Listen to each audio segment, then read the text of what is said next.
Hello friends, welcome back to the new tutorial. Here we are going to learn insert a new user into the Supabase with Flask.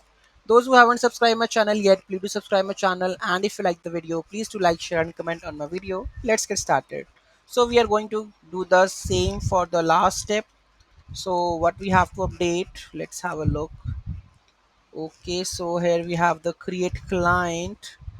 Everything is from the last. Import the necessary modules, load the environment variables, create the Flask instance, fetch the Supabase credentials. Okay, initialize the Supabase client using the URL and the key. Now we have to define the route for adding the user. So let's copy this and add the user.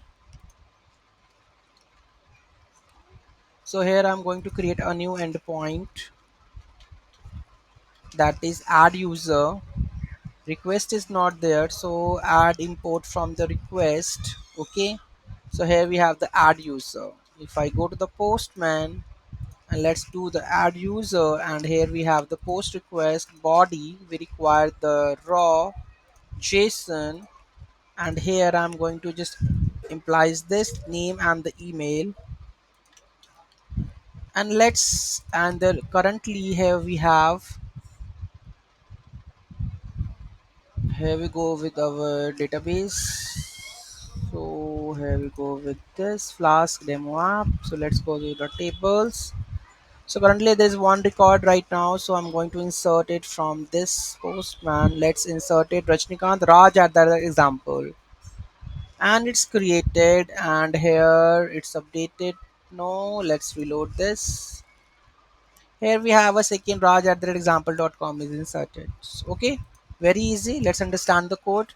So here we have a get the JSON data from the request. So here we have get the JSON data, extract the required fields from the JSON body, that is name and the email.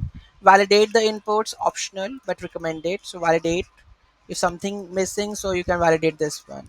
Now insert the data into the Supabase table with the help of the supabase.table.user.insert whatever the payload you want to send, then execute. Return the inserted record or the error. So if the response.data, then you have to return the data with response.data 0. Else there is something failed while inserting the data, and then entry point to run the Flask app. I hope you understand. Any doubt, any query, let me know in the comment section. Thank you so much for watching this video. Have a great day.